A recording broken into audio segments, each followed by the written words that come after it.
திராவிட channel நேயர்களுக்கு வணக்கம். திராவிடன் என்றால் என்ன? பெரும்பாலானவர்கள், என்னுடைய நண்பர்கள், இது சம்பந்தமாக என்னிடம் விவாதம் செய்பவர்கள் எல்லாரும் கேட்கக்கூடிய ஒரே ஒரு கேள்வி, திராவிடன் என்றால் நீ தீக்காவா, நீ திமுகவா? அதோடு நிற்கிறாங்க. இதை கடந்து இன்னும் ஒரு சில பேர் என்ன சொல்கிறாங்கன்னா, திராவிடம் என்றால் திருட்டு திராவிடம் அப்படின்னு ஒரு அடமொழியோடு பேசுகிறாங்க. நம்மளுடைய சேனல் திராவிட சேனல்னு சொன்ன உடனே அந்த பார்வையில் தான் நம்மளை பார்க்குறாங்க. அவங்களுக்கும் தெரிந்தவர்களுக்கும் தெரியாதவர்களுக்கும் இது சம்பந்தமாக ஒரு விளக்கம் கொடுக்கணும்னு சொல்லிட்டு ஒரு சில ஆய்வெல்லாம் நண்பர்கிட்ட பேசி சில புத்தகத்தை படித்து அந்த தகவலோடு வந்திருக்கிறேன்.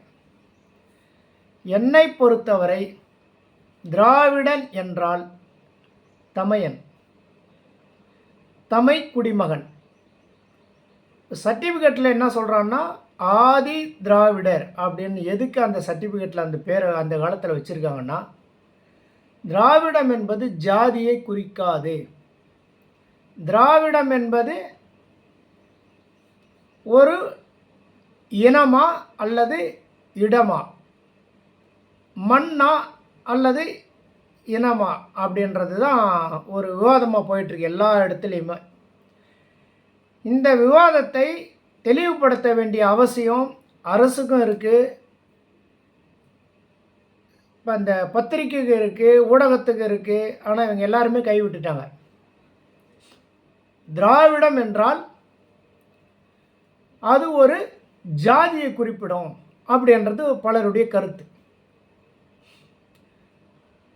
திராவிடன் பேசிய மொழிதான் தமிழ் என்று சொன்னால் எல்லாருமே அதை ஏற்றுக்கிறது. அது எப்படி திராவிடன் பேசிய மொழி தமிழாக முடியும்? திராவிடம் வேறு தமிழ் வேறு அப்படின்றாங்க. தமிழன் என்பது வேறு, திராவிடம் என்பது வேறு. நம்ம புரிஞ்சுக்க வேண்டியது என்னன்னா, தமிழன் என்பது இனம், அதாவது திராவிடன் என்பது இனம், தமிழன் என்பது திராவிடன் பேசிய மொழி. இதை இப்படி புரிஞ்சுக்கணும். கர்நாடகா, கேரளா என்று ஆந்திரா, தெலுங்கானம் ப்ளஸ் பாண்டிச்சேரி, இந்த மண்ணை உள்ளடக்கியது தான் திராவிடம், திராவிடர் இனம். இந்த நிலங்களை உள்ளடக்கி வாழ்ந்தவர்கள் தான் திராவிடர் இனம். இதை நான் சொல்லலை, இந்த ஆய்வை நம்ம கடைசியாக பேசுவோம். அதுக்கு முதல்ல ஒரு சில விஷயத்தை பேசிட்டு கடைசியில் இது எப்படி திராவிட இனம்னு சொல்கிறீங்கன்றத ஆய்வு பண்ணி, இதை எங்கேருந்து ஆய்வு செஞ்சாங்க, எங்கேருந்து இதை பதிவு பண்ணியிருக்காங்கன்றதை நம்ம கடைசியாக பார்ப்போம். இப்போ விஷயத்துக்கு வந்துடுவோம். பெரியார் தான் திராவிடத்துக்கு சொந்தக்காரனா? இல்லை. இப்போ பெரியார் திகான்ற ஒரு கட்சி உருவாக்குனாருன்னா, பெரியார் நீதி கட்சி உருவாக்குனார், அதுக்கப்புறம் திராவிட கட்சி உருவாக்குனார். அதன் பிறகு அதுலேருந்து திமுக உருவானது, திமுகவிலேருந்து அனைத்து இந்திய அண்ணா திராவிட முன்னேற்ற கழகம் உருவானது, திமுகவிலிருந்து மறுமலர்ச்சி திராவிட முன்னேற்ற கழகம் உருவானது, விஜயகாந்த் அவர்கள் உருவாக்கிய தேசிய முற்போக்கு திராவிட கழகம்னு உருவானது. அப்போ ஏன் எல்லா கட்சியும் திராவிடத்தை சொல்லி அவங்க அந்த கட்சி பேரை உருவாக்குறாங்கன்னா, இதுக்கு விளக்கம் அவங்க கொடுத்தாங்களா என்னன்னு தெரியல, மக்களுக்கு போய் சேரலன்றது தான் உண்மை. கர்நாடகா, கேரளா, ஆந்திரம், தெலுங்கானா இவங்கெல்லாம் திராவிடத்தை கைவிட்டுட்டாங்களே, அல்லது திராவிடத்தை பேசுகிறது இல்லையே, நாங்கள் திராவிட என்னன்னு அவங்க சொல்கிறது இல்லையே அப்படின்றது ஒரு பெரிய விவாதம் வருது. அவங்கெல்லாம் ஏன் கைவிட்டாங்க? அதை என்னைக்காவது நம்ம யோசனை பண்ணியிருக்கிறோமா? அவர்கள் தங்களை திராவிடன் என்று சொன்னால் அவர்கள் மொழி தமிழ் என்றாகிவிடும். அவர்கள் மொழியின் தாய் குடும்பம், என்னுடைய மொழியின் தாய் வீடு தமிழ் அப்படின்னு சொல்லக்கூடிய கட்டாயத்துக்கு அவர்கள் தள்ளப்படுவார்கள். ஏனென்றால் திராவிடன் பேசிய மொழி தமிழ். இப்போ இன்றைக்கி நாம் பேசுகிறோமா அந்த மாதிரியான தமிழ் கிடையாது. இந்த எல்லா மொழியும் கலந்து உள்ளடக்கிய வார்த்தை தான் தமிழ். இப்போ மலையாளத்துலையும் பார்த்தீங்கன்னா அதுக்குள்ளே தமிழ் ஏகப்பட்ட வார்த்தை இருக்கும். தெலுங்குலேயும் அப்படி தான் இருக்கும். கன்னடத்துலேயும் அப்படி தான் இருக்கும். இப்போ சில சமயத்தில் கேரளாவில் பேசுகிறப்ப சொல்லுவாங்க, எங்களுடைய மொழியின் தாய் குடும்பம் தமிழ் அப்படின்னு தைரியமாக ஒரு சில நடிகர்லாம் சில மாதங்களுக்கு முன்பு, சில வருடங்களுக்கு முன்பு பேசுவாங்க. அது சம்மந்தமாக பேசுகிறப்ப. ஆனால் கர்நாடகாவானாலும் ஆந்திராவானாலும் இதை சொல்கிறதில்ல. காரணம் என்னென்னா, அவர்கள் மாநில வாரியாக பிரிஞ்சு போயிட்டாங்க. மொழி வாரியாக. மொழின்னு சொன்னால் இதுலேருந்து பிரிஞ்சுட்டு தனி குடும்பம் மாதிரி. ஒரு வீட்டில் 4 பிள்ளைங்க பிறகுறோம். காலம் கடந்து முதல் தலைமுறை, 2வது தலைமுறை, 3வது தலைமுறை, 4வது தலைமுறை அப்படின்றான். சுதந்திரம் அடைவதற்கு முன்பு இந்தியாவில் 30 கோடி இருந்ததாக வரலாறு சொல்லுது. இன்றைக்கி 130 கோடி மக்கள் தொகை இந்தியாவில். அந்த இன்றைக்கி 130னா சுதந்திரம் அடையிறதுக்குன்னா ஒரு 75 80 வருஷத்துக்கு முன்னாடி இது 30 கோடி தான் இருந்துன்னு சொன்னால், இன்னும் ஒரு 200 வருஷம் முன்னாடி அப்படி போயிட்டே இருங்களேன். 20 கோடி, 10 கோடி, 10,000 கோடி, 100 கோடி, 1 கோடி அப்படி வரும்போது கடைசியில் போகும்போது ஜனத்தொகை எங்கேருந்து உருவாகிருக்கும்? இதுதான் தொப்புள் கொடி உறவுன்னு சொல்கிறது. 1 2 4 ஆகும், 4 8 ஆகும், 8 16 ஆகும். இதுபோல் மக்கள் தொகை பெருகி வர நிர்வாகத்துக்கு ஏற்றார் மாரி தன்னுடைய மாநிலங்களை இடங்களை பிரித்து நிர்வாகத்தை போட. ஆந்திரா பிரிஞ்சதுக்கு என்ன காரணம் சொல்கிறான்? நிர்வாகத்தை சீரமைக்கிறதுன்றான். இப்போ தமிழ்நாட்டில் மாவட்டங்கள்லாம் பிரிக்கிறாங்க. அதுக்கு என்ன சொல்கிறாங்க? நிர்வாகம் பண்ணுறதுக்காக ஜனத்தொகை அதிகமாகிடுச்சு அப்படின்னா இதை நிர்வாக சீர்திருத்த மட்டத்துக்கு இடம் பிரித்து கொடுன்ற மாதிரி மாநிலங்களாக பிரிந்து போனது. கேரளாவும் கர்நாடகாவும் ஆந்திராவும் இப்படியெல்லாம் மாநிலங்களாக பிரிஞ்சு போனது நிர்வாகத்தை சீரமைக்கிறது தான். அப்படி போகிறப்போ அவங்க மொழியின் தன்மை அடிப்படைக்கார நாங்கள் வந்து கன்னடா பேச போகிறோம், மலையாளம் நாங்கள் எங்கள் மொழி, எங்கள் மாநிலம், மொழி வாரியான மாநிலம், இது மாதிரியாக அவங்க விலைக்கு போகிறாங்க. இதன் அடிப்படையில் தான் அவர்கள் திராவிடத்தை கைவிட்டார்கள். நீங்கள் இப்போ கடந்த காலங்களில் காவேரி ஆறு தமிழ்நாடு கடல் தஞ்சை மாவட்டம் முழுவதும் நீர்ப்பாசனமாக இருந்தது. இந்த பக்கம் கிருஷ்ணா ஆறு ஆந்திராவிலேருந்து வருது. ஒரு பக்கம் கேரளாவில் முல்லை பெரியாறு ஆறு. இதெல்லாம் மாநில வாரியாக பிரிக்கிறப்ப என்ன ஆகுதுன்னு சொன்னால், இந்த ஆற்று தண்ணி கூட நம்மளுக்கு விடமாட்டான்.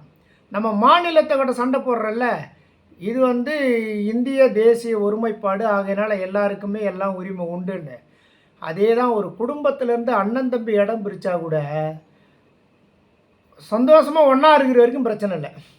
எதனா பிரச்சனை வந்தால் உன்னுடைய என் தெரு வழி என் வீட்டு வழி நடக்கக்கூடாதுன்ற அளவுக்கு கிராமத்துக்குள்ள சண்டை போடுவாங்க. பார்த்தீங்களா? இது மாதிரியான சண்டை தான் நம்ம எல்லாம் ஒற்றுமையாக இருக்கிற வரைக்கும் வர்றதில்ல. நமக்குள்ள ஒரு சிறிய பிரிவினை வந்த உடனே அது வந்துடுது. இந்த அடிப்படையில் தான் திராவிடன் என்கின்ற சொல்லை நாம் பயன்படுத்தினோமானால் அது ஒரு ஈகோ. அப்படி தான் பார்க்கணும்.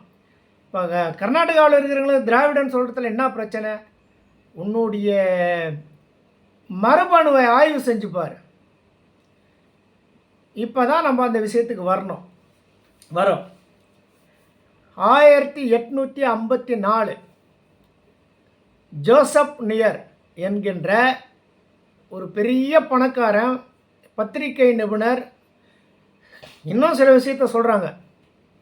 அவர் வந்து ஒரு குழுவை அமைச்சு அந்த குழுவை அனுப்பி உலகம் முழுவதும் மனித இனத்தினுடைய ஜீன், அதாவது மரபணு சோதனை நடத்த ஏற்பாடு பண்ணியிருக்கார். ஒரு பெரிய கோட்டீஸ்வரன். அந்த குழு ஆய்வு செஞ்சு உலகத்திலேயே 3 இனம்தான் இருக்குதுன்றத அவருக்கு ரிப்போர்ட் கொடுத்துட்டாங்க. அதன் பிறகு 3 இனம்தான் இருக்குது அப்படின்ற முடிவுக்கு அவர் வராரு. அப்போ தான் அவர் இந்தியா இப்போ மாதிரி இப்போ தான் வந்து எல்லையெல்லாம் போட்டு, அப்போல்லாம் எல்லை கிடையாது, பூமி பறந்து விரிந்த பூமி. அப்போது இந்தியா பக்கம் அனுப்புகிறாரு அவங்கள. இதெல்லாம் இந்த பக்கம் விட்டுட்டுமே, அங்கே மனிதன் இருக்காங்க, அந்த மனிதனத்தில் போய் ஆய்வு பண்ணுங்க அப்படின்னு. அதன் பிறகு வந்து ஆய்வு பண்ணதில் தான் ஒரு சைடில் கலப்படமாக கிடைக்குது அவருக்கு. இது வந்து இந்த 3 இனத்துக்கும் கலந்துருக்கு. இப்போ அது 3000 இனமாக கலந்துருக்கலாம். அப்போ ஆய்வு பண்ணும்போது இப்போ வந்து நிறைய கலப்படம் வந்துடுச்சு இல்லை. அப்போ அந்த அந்த 3 இனத்திலிருந்து தான் ஒன்றோடு ஒன்று கலந்து இருக்கிறத தான் அந்த ஆய்வு சொல்லுது. இப்போ இதுக்கு மேலே ஆய்வு முடிஞ்சது. இந்த 3 இனம் தான் உலகத்தில் இருக்குது. இன்னொரு இனம் வந்து கலப்பினம். எல்லாம் ஒன்றோடு ஒன்று கலந்துருக்கு. அந்த 3 இனத்து பேரை சொல்லி இந்த இனத்தோட இந்த இனம் கலந்துருக்கு அப்படின்னு சொல்கிறார். அப்போது இந்த 3 இனம் எப்படின்னு சொல்கிறாங்கன்னா, காக்ராய்டு, மங்களாய்டு, நீக்ராய்டு. இப்போ நம்ம நீக்கிறோன்னு சொல்கிறோம் இல்லைங்களா, அதான் நீக்ராய்டு. இந்த 3 இனத்தை சொல்லி +1 கலப்படம்னு சொல்லி அந்த ஆய்வு முடிக்கிறார். முடித்து அவர் ரிப்போர்ட் பண்ண நினைக்கிறப்போ அவருக்கு புதுசாக இன்னொரு தகவல் போகுது. இன்னொரு ஆய்வு பண்ணியிருக்கிறேங்க, இது வேறு மாதிரியாக இருக்குது இந்த ஜீனு அப்படின்னு சொன்னோடனே அதை வாங்கி பார்க்குறாரு. அவருக்கு ஆச்சரியமாக இருக்குது. உலகத்திலேயே 3 இனம்தான் இருக்குது. இன்னொரு இனம் இடத்த வந்து கலப்பிடமாக இருக்குது. இந்தியாவில் தென்னிந்தியாவில் நீக்ராய்டுன்ற ஒரு இனம் இருக்குது. நீக்ராய்டு திராவிடியன், அதான் சொல்கிறார். அந்த இனத்தை வந்து திராவிடியன் குறிப்பிடுறார். திராவிடியன்ற வார்த்தை தான் காலப்போக்கில் திராவிடன் என்று வந்துடுச்சு. இப்போ நம்ம என்ன சொல்கிறோன்னா, ஜாதி, மதம், இனம், மொழி எதுவுமே கிடையாதுங்க. என்னுடைய மரபணு சோதனையில் நான் வந்து திராவிடியன். திராவிடன் இனத்தை சேர்ந்த நான் திராவிடன் என்கின்ற சேனலை வச்சுருக்கேன். யாருமே என்ன ஏதோ ஒரு கட்சியோடு போய் நிறுத்தி, நீ இந்த கட்சிக்கு சொந்தக்கார, நீ இந்த மாநிலத்துக்கு சொந்தக்கார, நீ இந்த ஜாதிக்கு சொந்தக்காரன்ற முடிவுக்கெல்லாம் வராதிங்க. திராவிடன் என்றால் இந்த மண்ணில் அந்த ஆய்வு அறிக்கையின் அடிப்படையில், மரபணு சோதனையின் அடிப்படையில், அந்த ஜீன் உன்னுடைய டீன் 7ஆம் அறிவு திரைப்படத்தில் கூட போதி தர்மர் தலைமுடி எடுத்து இதோட ஜீன் தமிழ்நாட்டில் இருக்குதுன்னு வந்தாங்க பார்த்தீங்களா, அதுபோல தான் அந்த ஜீன் அடிப்படையில் நான் வந்து திராவிடன். பெரியார் மட்டுமே சொந்தம் கொண்டாடவில்லை. பெரியார் சொன்னார், பெரியாரை கன்னடத்தன் சொல்கிறாங்க இல்லைங்களா, ஆனால் பெரியார் என்ன சொல்கிறாரு, நான் கன்னடத்தை, மலையாளம் இதெல்லாம் சொல்கிறத விட என்ன திராவிடன் சொல்லுங்கள், என்னுடைய ஜீன் மரபணு திராவிடன் அப்படின்ற அடிப்படையில் தான் அவரும் சொல்லியிருக்கக்கூடும். அவர் சொன்னார்ன்றதை நியாயப்படுத்துறதுக்கு நான் சொல்லலை. இயல்பாகவே இந்த திராவிடன் என்கின்ற சொல் தமையன், திராவிடன் பேசிய மொழி தமிழ், திராவிடன் என்பது இனம் என்கின்ற அடிப்படையில் நம்மளுடைய சேனலும் திராவிடர் என்கின்ற பெயரை தாங்கியிருக்கிறது என்பதை சொல்வதில் இந்த நேரம் நான் மகிழ்ச்சி அடைகிறேன். இதுக்கு மேலே விளக்கம் கொடுக்குற அளவுக்கு என்கிட்ட இவ்வளோதான் சரக்கு இருக்குது. நீங்கள் தேடி ஆய்வு பண்ணி வரலாற்றின் அடிப்படையில் 1854 நடத்தப்பட்ட ஆய்வு ஜோசப் நியர் என்கின்ற புத்தகத்தை வாங்கி படித்தால் உங்களுக்கு இன்னும் சில தகவல்கள் தெரியும். அந்த அடிப்படையில் நாம் திராவிடர் என்பதில் பெருமை கொள்கிறோம். திராவிடன். நன்றி, வணக்கம்.